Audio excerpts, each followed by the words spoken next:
존경하는 국민 여러분, 코로나19의 높은 파고를 대한민국은 지금까지 잘 헤쳐왔습니다. 우리 경제가 확실히 회복되고 있습니다. 그러나 모두가 같이 회복해야 합니다. 한 사람의 국민이라도 다시 일어서지 못한다면 완전한 경제 회복이라고 할 수 없을 것입니다. 불균등 회복에 대한 우려가 점차 커지고 있습니다. 청년층, 취약계층들의 구진감도 심각합니다. 누구에게는 회복과 도약의 시기가, 다른 누구에게는 좌절과 낙담의 시기가 되어서는 안 될 것입니다. 지금 우리에게 필요한 것은 포용적 회복입니다. 그래서 정부는 추가 경정 예산안을 편성하기로 했습니다. 존경하는 국민 여러분, 국회의원님 여러분, 이번 추경을 앞두고 정부는 참 고민을 많이 했습니다. 코로나19로 어려워진 국민들을 두텁게 지원하고 내수경기 진작을 통해서 경제 회복의 발판을 만들면서 선도형 경제로의 대전환을 준비해야 하는 그런 목표까지 모두 균형 있게 달성해야만 했기 때문입니다. 모두가 다 만족할 수 있는 방법이 있으면 좋겠습니다만은 우리가 가지고 있는 수단과 처해 있는 상황이 그렇게 여유롭지 않다는 현실적인 제약도 분명히 있었습니다. 국민 여러분과 의원님들이 보시기에는 부족한 부분도 참 많을 것입니다. 그러나 국민 여러분들의 다양한 어려움과 요구를 담아내기 위해 많은 노력을 기울였다는 그런 점만은 이해해 주실 것을 요청드립니다. 존경하는 국민 여러분, 국회의원님 여러분, 2021년도 재추가경정 예산안의 주요 내용에 대해서 말씀드리겠습니다.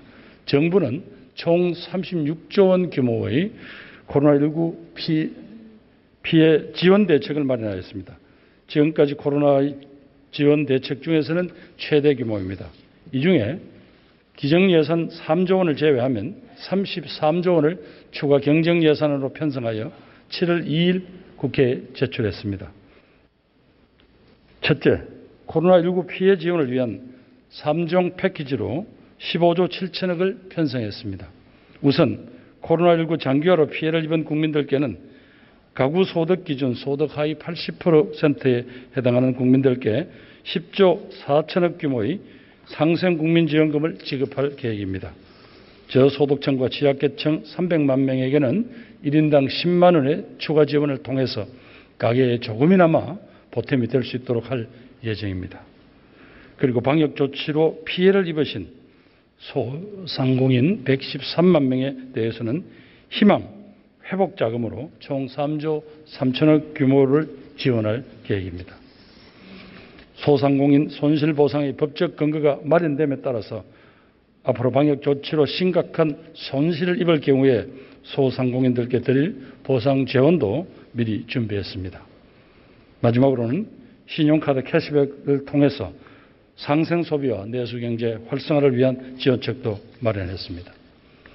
둘째, 글로벌 백신 허브 구축을 위한 방역, 백신 소요에 4조 4천억을 편성했습니다. 올해 1억 9,200만 회분의 백신을 차질 없이 신속하게 확보하고 이상 반응에 대한 피해 지원금을 확대해서 백신에 대한 국민들의 불안감을 해소하겠습니다.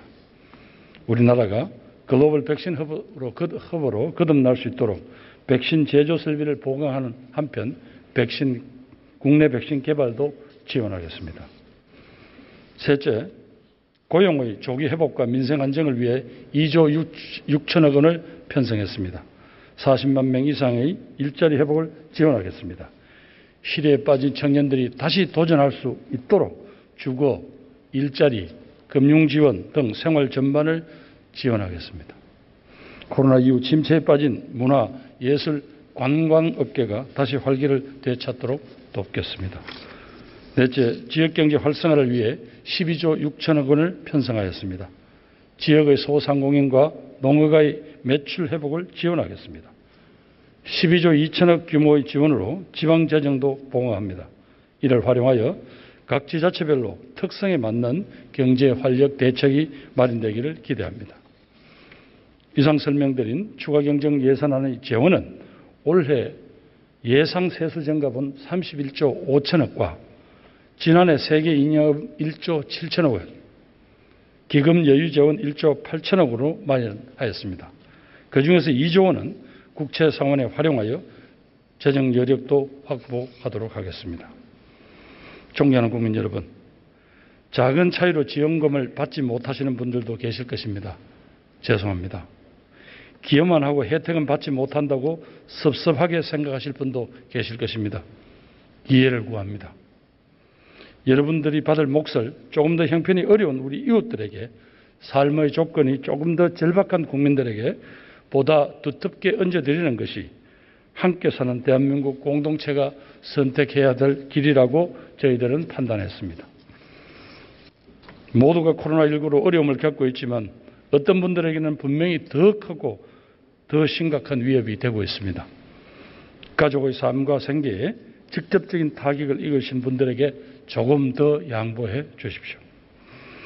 우리는 많은 고난을 함께 견뎌왔고 버텼고 이겨냈습니다. 그때마다 우리가 의지했던 것은 서로를 위한 연대와 협력의 정신이었습니다. 지금 우리에게 필요한 정신도 그것이 아닐까 생각합니다. 모두가 어려울 때조차 더 어려운 이웃을 위해 손을 내밀 수 있었던 것이 우리 대한민국 공동체라고 생각합니다. 소상공인 자영업자 여러분, 감염병과 방역으로 입은 피해에 비해서 충분한 보상이 되지 못한다는 것을 잘 알고 있습니다. 죄송하게 생각합니다. 모든 분들의 피해를 세세히 가려내지는 못하고 업종에 따른 지원 때문에 억울하다고 생각하시는 분들도 있을 것입니다. 이해합니다. 그러나 업소별로 일일이 피해를 확인하고 보상 절차에 들어가기는 너무나 많은 시간이 걸립니다. 재원의 한계도 있습니다. 더 어렵고 더 급한 분들에게 조금이라도 빠르게 지원하기 위해서 이렇게 불가피한 측면이 있었다는 점을 헤아려 주시기 바랍니다.